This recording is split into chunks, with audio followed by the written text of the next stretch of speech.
Selamat pagi, siang, sore, ataupun malam nih teman-teman semuanya. Selamat datang di Enviro Talks.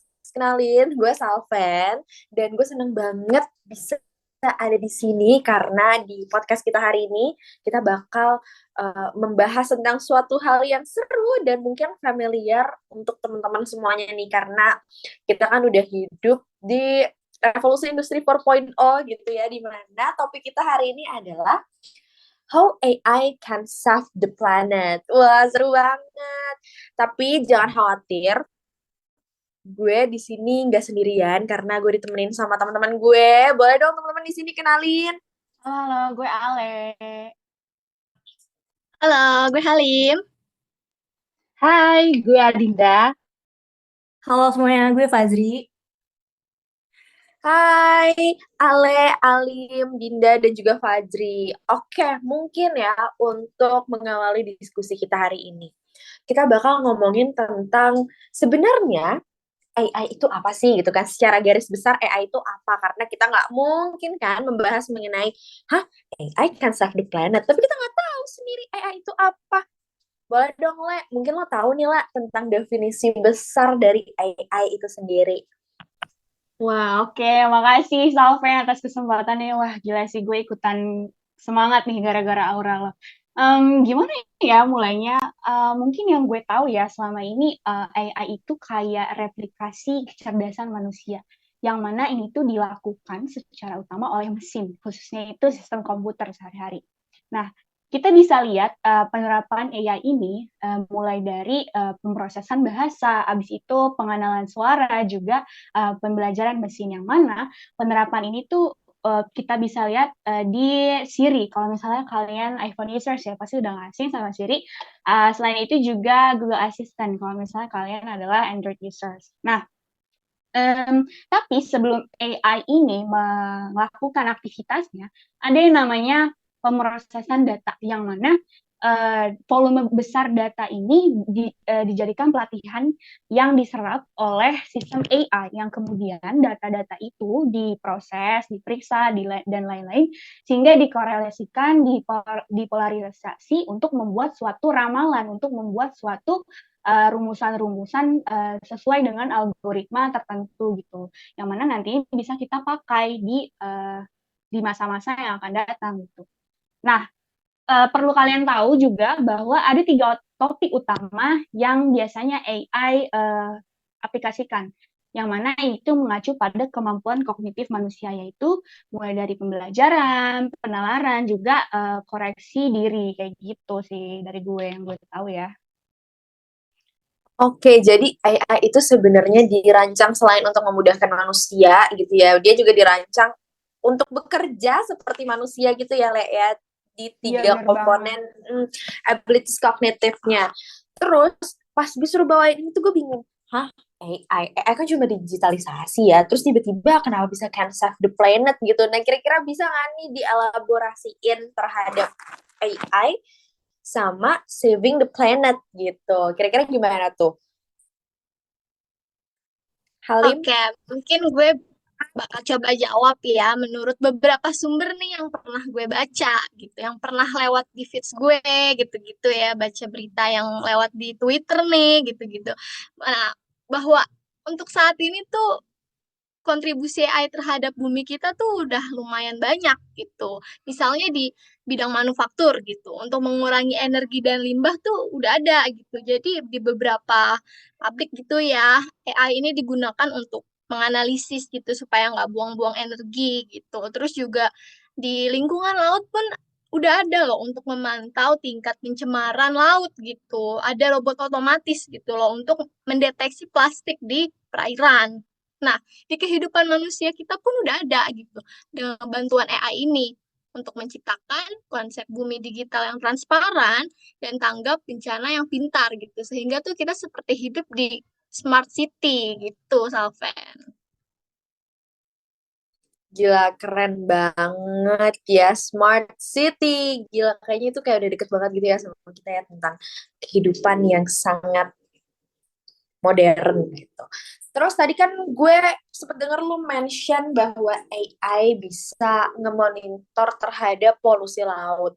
Itu kira-kira Hmm. gimana deh, Lin?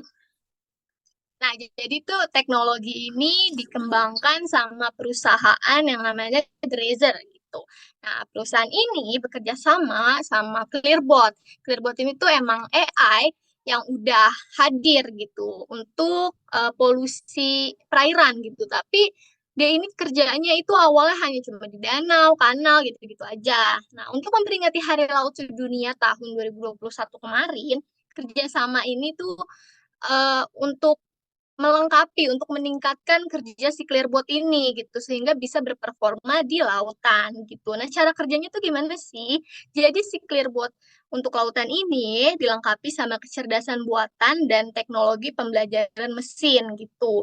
Dengan didayai oleh energi matahari dan pakai AI vision nih, Clearbot ini bisa mengidentifikasi berbagai jenis sampah plastik laut, terus dikumpulin nih informasi tentang polutan ini gitu. Jadi nantinya kerjanya di lautan tuh bisa lebih cepat gitu. Dan dikatakan juga dia bisa mengumpulkan 250 kilogram plastik hanya dalam satu kali kerja gitu loh.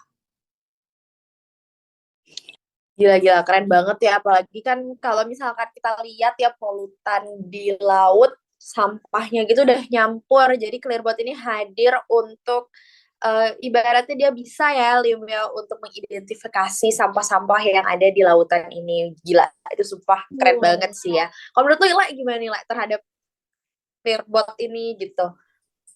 Wah, gue ngeliatnya dari penjelasan Hanung ya mengenai Clearbot tadi, justru gue menilai kalau ternyata kontribusi kita terhadap lingkungan tuh secara individu nggak cukup ya, dan ternyata dibutuhkan juga nih peran apa ya perilaku swasta gitu untuk istilahnya meminimalisasi dampak dari isu lingkungan tersendiri. Tapi gue pengen lebih tahu lebih lanjut sih soal emang gimana deh Lim untuk impact dari AI ini terhadap human living. Oke, mungkin dalam kehidupan kita ini AI itu sekarang digunain untuk menciptakan smart city gitu, Le, untuk kehidupan kita. Jadi pakai konsep bumi digital transparan gitu. Jadi dengan adanya konsep bumi digital transparan ini, dengan AI itu kita bisa bikin tanggap bencana yang lebih cerdas gitu. Yang mana tuh ini tuh bisa dipakai untuk menganalisis simulasi dari peristiwa cuaca dan bencana di suatu daerah gitu. Gunanya apa sih? Tentu saja tuh nanti dengan teknologi ini kita bisa menemukan kerentanan sehingga kita juga bisa meningkatkan kesiapsiagaan bencana gitu. Terus juga dalam konsep ini tuh kita bisa memodelkan dan mengelola sistem lingkungan kita gitu. Jadi kita bisa lebih siap siaga gitu atas bencana yang akan terjadi di suatu lingkungan. Lalu dengan konsep bumi digital transparan ini pun kita bakal seperti hidup di kota yang lebih pintar gitu. Dimana dengan AI ini bahkan tuh simulasi undang-undang zonasi pun bisa dibuat gitu. Peraturan bangunan, bahkan dataran banjir gitu. Jadi kita bisa terpantau tuh ketersediaan air, arus lalu lintas, arus manusia, dan cuaca gitu. Sehingga tuh kita seperti bisa punya dashboard perkotaan gitu. Gimana kapan waktu kita bisa beraktivitas dengan baik gitu untuk mengoptimalkan kehidupan kita juga gitu. Gila-gila, keren banget. Kayak lu sadar gak sih kalau kita tuh mungkin udah berjalan sejauh ini gitu ya. Kalau ngeliat ke belakang kayaknya, aduh apa sih sebenarnya digitalisasi tuh kayak masih jauh banget sekarang. AI gitu udah bisa ngebantu kita untuk saving the planet gitu. Mungkin tadi kita udah membahas kali ya tentang gila ya AI ini benar-benar memudahkan hidup kita. Ibaratnya mereka bisa nge-describe apa yang kita omongin ataupun juga mereka juga ternyata berguna gitu ya untuk membantu kita dalam menjaga lingkungan. Tapi nggak mungkin kan sebuah produk tanpa ada kekurangan. Kira-kira ada nggak sih Betul. kekurangan dari AI itu sendiri? Mungkin Dinda. Oke, seperti yang udah Halim bilang ya tadi ya, banyak banget kelebihan dan kemudahan kegunaan untuk kita dan lingkungan gitu. Di sini gue cuma mau nambahin sedikit aja tentang kelebihan dari AI itu. Yang pertama, AI itu dapat mengoptimalkan pekerjaan kita agar lebih mudah dan memakan waktu yang sangat singkat. Dan juga dapat membuat pekerjaan kita nih menjadi lebih tertata rapi dan lebih terstruktur. Nah, AI juga dapat berinteraksi melalui suara seperti yang kita tahu di voice assistant, dan itu juga dapat memberikan kita kemudahan gitu untuk dapat mengakses apapun atau melakukan aktivitas apapun gitu kan. Nah, AI juga dapat memberikan solusi untuk tugas administratif nih, dan AI juga dapat menganalisis data yang menurut kita tuh data tersebut tuh susah gitu dan kompleks untuk kita pahami sebagai manusia gitu. Dan AI memberikan solusi yang terbaik untuk menganalisis data tersebut. Nah, nggak afdol nih kalau kita cuma ngomongin kelebihan dari AI doang ya kan. Dan tentunya AI sendiri juga mempunyai kekurangan. Kekurangan yang pertama yaitu AI dalam proses pembuatannya itu membutuhkan biaya yang sangat-sangat tinggi.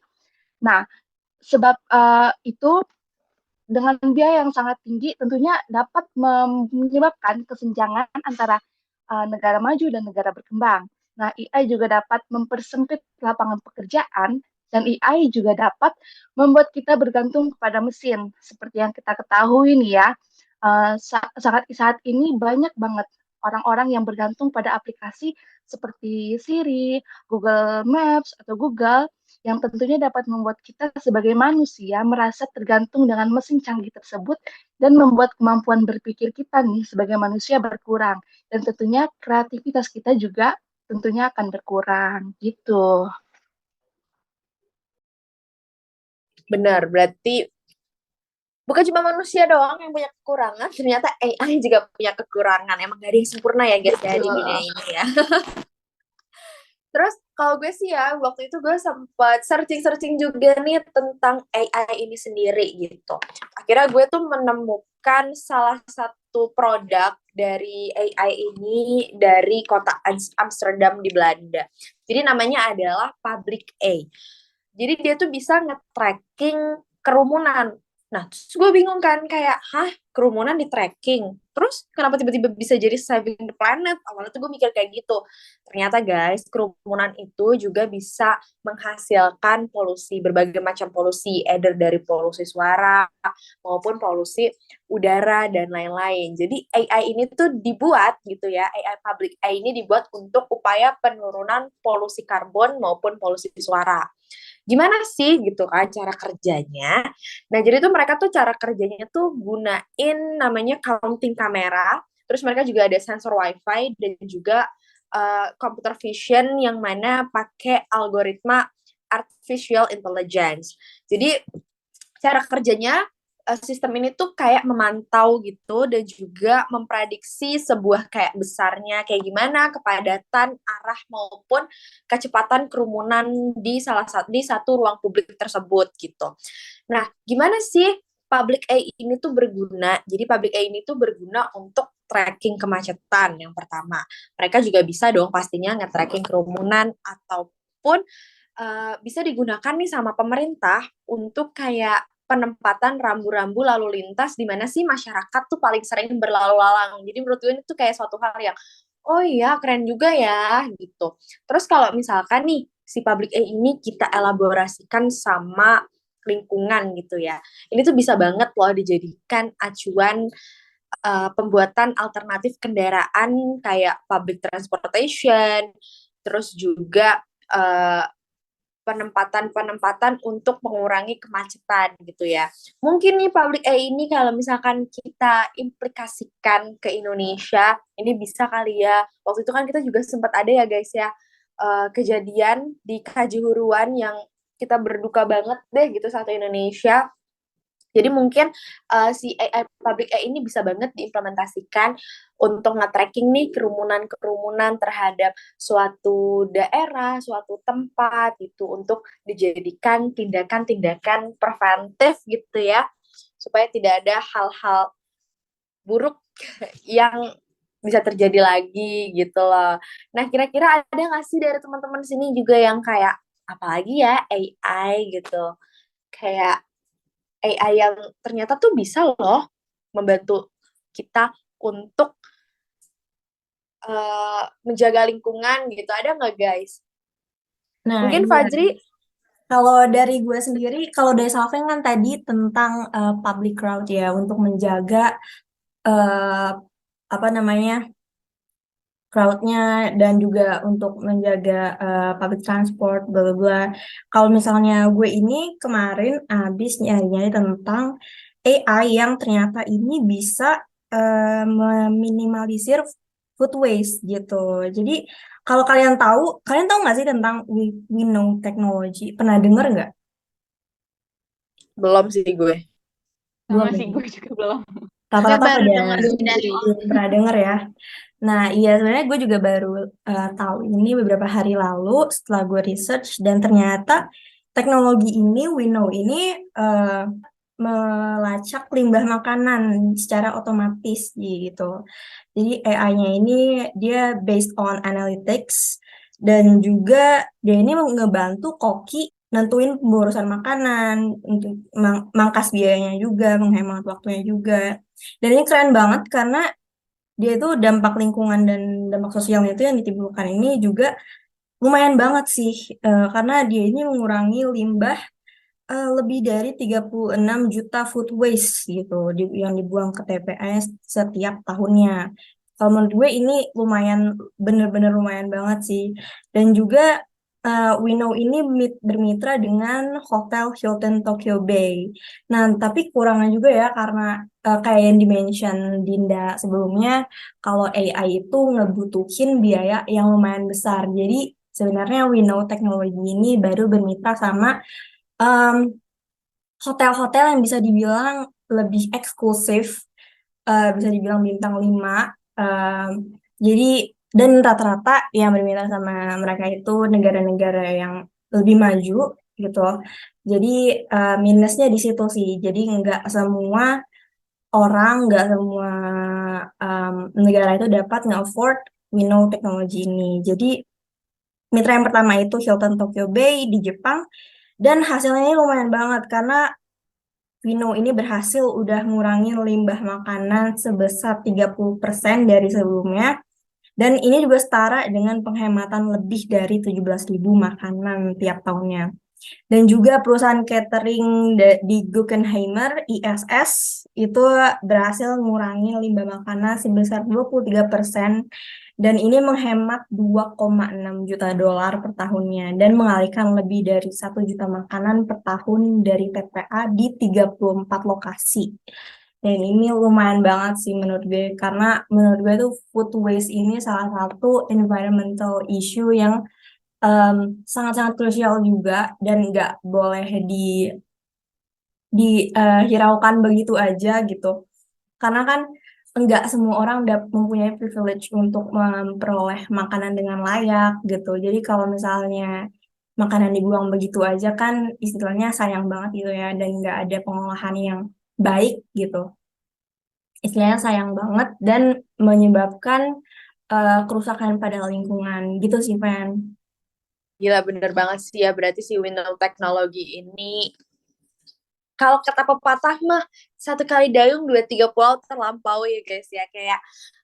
Kayak dia tuh membantu untuk mengurangi food waste, dimana kayak kita bisa ngelihat lah ya, food waste ini kan juga salah satu dari environmental issues juga, dimana oh ya satu sisi ada yang buang-buang makanan, di satu sisi kayak ada juga yang kelaparan gitu. Jadi menurut gue ini sangat hal yang bagus banget gitu ya. Jadi gimana guys, topik kita hari ini seru gak sih? Seru Seru banget, banget, seru Kak. banget, of course. Parah Thank you banget. banget nih sama teman-teman di sini. Iya kan?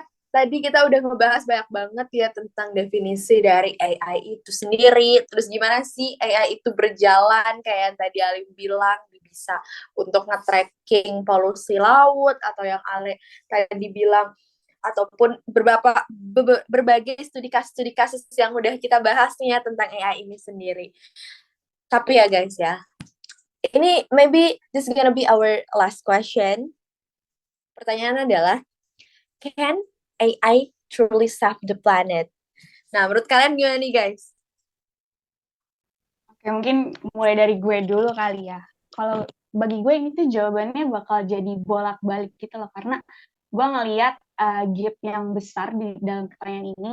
Jadi ada dikotomi yang sangat-sangat kelihatan gitu. Karena uh, AI, kalau kita bicarain dari sisi environmentalismenya aja, iya, jawabannya adalah iya, bisa, we can save the planet, tapi sayangnya dalam produksi barang AI-nya tersebut, sayangnya apa ya, menghasilkan uh, energi yang banyak gitu. Jadi alhasil menghasilkan carbon footprint yang juga istilahnya sangat tinggi gitu.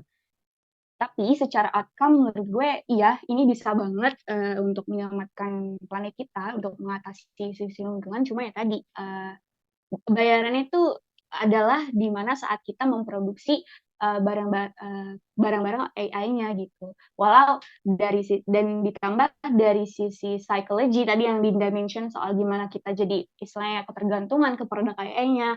Habis itu dari sisi ekonomis melihat kita dari adanya kesenjangan antara negara berkembang dan negara maju gitu. Habis itu mungkin lihat dari sisi kualitas sumber daya manusia yang mana belum tentu semua masyarakat gitu ya mampu mengoperasikan si barang-barang AI-nya sendiri. Itu sih dari gue mungkin ya. Yang lain gimana? Gue setuju sih sama Ale. Secara garis besar mungkin jawabannya apakah bisa? Ya, bisa. Dan gue salah satu orang yang percaya bahwa dengan teknologi, dengan kecerdasan buatan itu semuanya bisa dilakukan. Semuanya bisa dilakukan gitu. Tapi pasti ada tapinya. Have a high cost gitu loh. Jadi nggak ada yang gratis ya di dunia ini pastinya. Dan untuk menyelamatkan bumi kita yang udah terlanjur kayak gini gitu, yang sudah seperti ini, pasti memiliki biaya yang lebih besar daripada menguranginya gitu loh. Jadi yang tadi gue juga sependapat sama yang tadi Ali jelasin tentang bagaimana dari sisi ekonomi, sosial gitu-gitunya, pastinya akan ada banyak pihak yang mengambil keuntungan yang akan berdiri di samping teknologi itu gitu kalau dari gue. Oke, kalau dari gue sendiri ya, gue setuju banget sama pendapat teman-teman gue sebelumnya. Keren-keren banget jawabannya. Dan gue juga, pendapat gue, yes, it can truly save dunia kita. Tapi kita juga perlu lihat bahwa hal itu juga mempunyai kekurangan ya. Seperti yang udah gue dan teman-teman sampaikan tadi, kekurangannya itu yang pertama, yang paling penting tuh high cost gitu, menurut gue.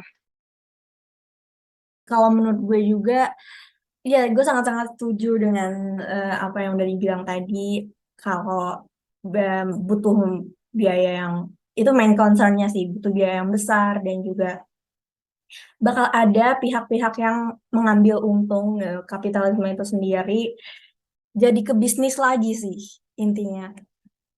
Nah, apa yang bisa dilakukan kalau untuk memaksimalkan AI ini sebagai ya fokusnya untuk save the planet? Kalau menurut gue sendiri mungkin bisa ya for the future jadi biar lebih eh, merata gitu mungkin ya, bisa merata pembagiannya, jadi enggak fokusnya ke bisnis gitu. Kalau ada yang bisnis jadi ya yang bisa manfaatin cuman yang bisa nge-afford doang gitu. Mungkin ini bisa bisa apa ya, bisa balik lagi ke petingginya sih, balik lagi ke yang menciptakan teknologi tersebut. Apakah mereka mau semua lapisan masyarakat ini bisa menggunakannya atau enggak, atau mereka cuman mau ya yang bisa nge-afford aja. Lo kalau mau pakai bayar, apakah mereka akan mengambil jalan seperti itu for the future? We'll never know. Tapi ya intinya kalau buat sekarang ya kita harus punya harapan aja sih untuk ke depannya. Kalau menurut gue harapannya ya pasti kita harus, kita nggak boleh pesimis ya untuk ke depannya, karena kalau misalnya pesimis juga nggak baik juga dan itu nggak bakal bisa ngerubah apa-apa gitu. Gitu sih. Ya, kalau jadi intinya apakah bisa atau enggak can AI save the planet? Of course, pasti bisa banget. Hanya mm, pemanfaatannya aja gimana, apakah bisa dengan maksimal atau enggak gitu sih. Oh ya, gue setuju banget sama Farizan. Dan gue mau nyinggung sedikit sih soal poin dia yang soal ladang bisnis baru. Tadi gue setuju banget. Karena justru teknologi-teknologi untuk mengatasi permasalahan lingkungan ini justru dimanfaatkan ya oleh uh, negara-negara yang dalam tanda kutip maju ya. Jadi bagaimana mereka justru memproduksi, mendistribusi teknologi-teknologi mengenai permasalahan lingkungan ini atau ya AI ini sebagai laba mereka gitu untuk mendapatkan keuntungan, untuk mendapatkan apa ya, untuk memperlebar eksistensi mereka gitu. Padahal kalau misalnya kita lihat lagi ya, kita tinjau lagi justru negara-negara berkembang nih yang tadinya kan ya mereka punyalah sumber daya alam ya, entah itu dari minyaknya atau timah dan lain-lain, dan juga anggarannya dalam skala keuangan gitu-gitu. Justru mereka harusnya sih bisa ya mengolah sumber daya mereka ini untuk kepentingan nasional ya gitu, dibanding menghabiskan uang mereka untuk membeli produk-produk apa ya, teknologi yang untuk mengatasi isu lingkungan ini gitu. Jadi istilahnya ini bener banget sih bakal butuh waktu yang lama gitu untuk pemerataan implementasi AI ini ke depannya, dan perlu kolaborasi lebih jauh gitu dari sektor swasta, individual, juga pemerintah gitu sih, Pen. Bener banget guys. Kalau yang udah gue konklusiin gitu ya terhadap AI dan pemerataan, kan kalau misalnya AI ini sebenarnya kalau misalkan kita elaborasikan terhadap saving the planet, itu pasti role-nya di government, state to state gitu kan ya. Kalau kita udah di-mention sama Fajri, sama Ale tentang kapitalisme dan lain-lain gitu ya. Mungkin kalau gue ya, dari gue pribadi, gue positif lah AI ini kan saving our planet gitu. Cuma untuk sekarang mungkin masih komsi-komsa ya guys ya, apalagi kayak di Indonesia sendiri sebagai negara yang masih berkembang, kita pun juga masih mencari-cari nih celah terhadap AI ini sendiri gitu. Dari studi kasus juga pun yang kita bawain tadi mostly dari negara-negara luar gitu ya. Tapi gue bener-bener sangat senang banget bisa ada di topik bisa ada ngobrol gitu ya sama teman-teman di sini ngebawain topik tentang AI. Gila, super insightful banget. Gue seneng banget jujur. Thank you banget ya guys udah mau nyempetin waktunya nih untuk ngobrol-ngobrol bareng di sini. Semoga aja. Yay, thank you Fajri, Thank you, Salve. Thank you juga semuanya. Keren-keren banget sih, parah. Gue jadi dapet insight baru sih lebih jauh nih soal masalah ini. Iya, sumpah gue juga. Senang banget bisa berbincang sama kalian nih guys. Bener banget Thank you guys. ya. Terima kasih banget untuk teman-teman yang udah hadir di sini. Semoga next kita bisa bikin Enviro Talks 2. Nggak ada yang tahu. Jadi sampai jumpa teman-teman semuanya. Selamat pagi, siang, sore, malam. Bye. Bye. Bye. Thank you semuanya.